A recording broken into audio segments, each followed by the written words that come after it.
When the guy who just won $1 million tells reporters that he'd rather not have raced at all, you know something went wrong.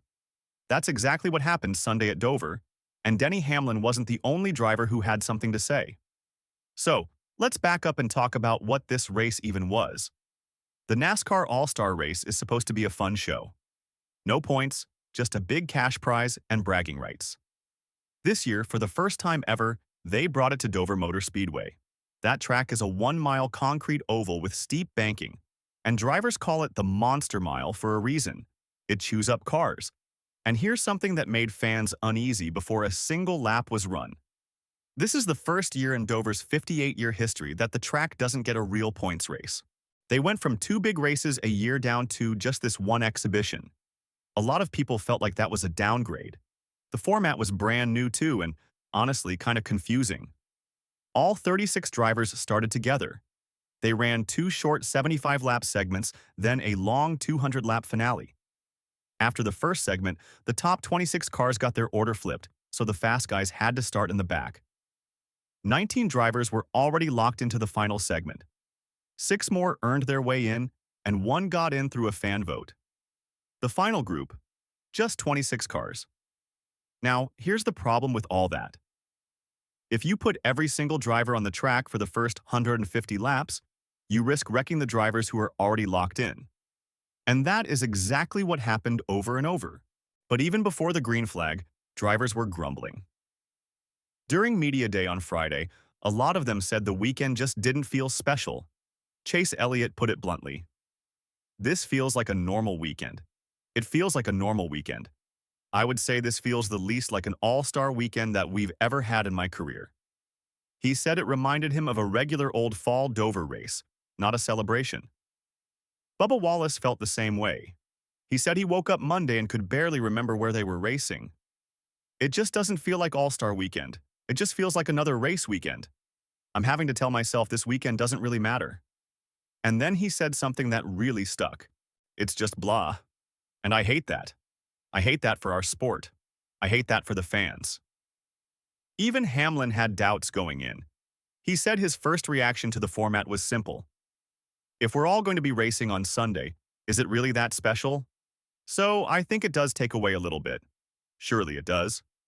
So the mood was already shaky. Then the race started and things got worse fast. On just lap 2, there was a giant crash. Ryan Preece came down the banking in turn 1, made contact with Todd Gilliland, and set off a chain reaction that collected 9 cars. Defending champion Kyle Larson slammed the wall. Ryan Blaney and Chase Elliott, both former winners, got caught. Up 2. And Preece's car, the back end, burst into flames. He climbed out fine and even joked about it. "I'm fine. I seem to take big hits." Preece also owned up to his mistake. "I must have just come down on Todd going into turn 1 and I got sideways from that.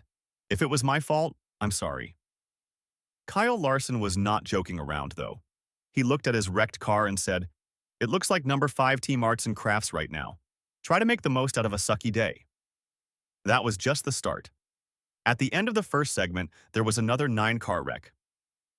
Riley Herbst's car was struggling, got tagged, and the whole field stacked up.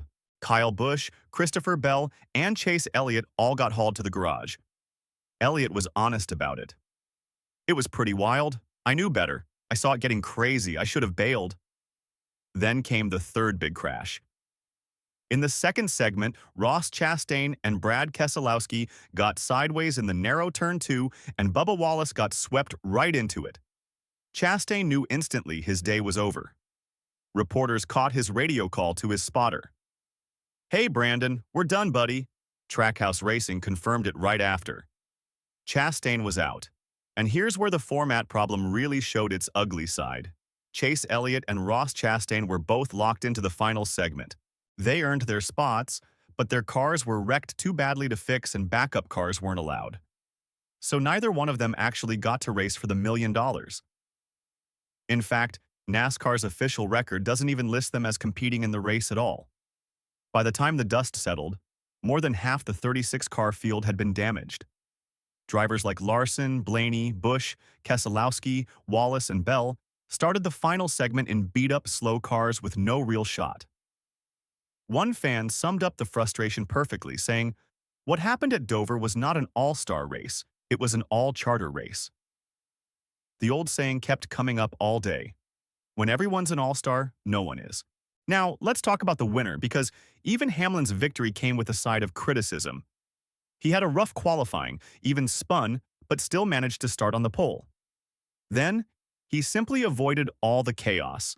His car led 103 of the 200 final laps and held off his teammate Chase Briscoe by less than a second. But in his press conference, Hamlin didn't sound thrilled about the event itself. When a reporter mentioned the final segment looked like a whole new race, he shot back, "I think we should know when the All-Star race starts. Let's start there first." And when someone asked if he'd still rather have a points race at Dover, even after winning $1 million, he didn't hesitate. "Oh yeah, no doubt." His fix was clear. "First thing is, let's give Dover their points race back, and then let's figure out where we're going to go and then figure out the format." He even said an all-star race should be run at night, not in the afternoon sun. But he was fair about it too. "I'm not trying to throw mud. They did as good as they possibly could given where they put this track in the schedule." Briscoe, who finished second, also wished it had counted for something. His car had been wrecked in practice and basically rebuilt. He was proud of the run but said, "I wish this was a points race because we kind of need that too." Eric Jones came home third, Austin Dillon fourth, and rookie Connor Zilisch grabbed a strong fifth. And there was one more odd twist. After the race ended, the results changed. Fox Sports first showed Noah Gragson finishing 10th, but the official results flipped it. Gragson dropped to 11th and Brad Keselowski moved up to 10th. The two simply swapped spots. It didn't change any points since there were no points to give, but it was just one more small piece of confusion at the end of a confusing day. So, where does that leave things? Dover got reassurance from the broadcast that this wasn't a goodbye and that NASCAR will be back. But the bigger debate is far from over. The format took heat. The wrecks took out half the field, and the drivers, including the one who walked away $1 million richer, all seem to agree on one thing. Something about this all-star race needs to change. Next up, the Cup Series gets back to real points racing with the Coca-Cola 600 at Charlotte, the longest race of the whole season.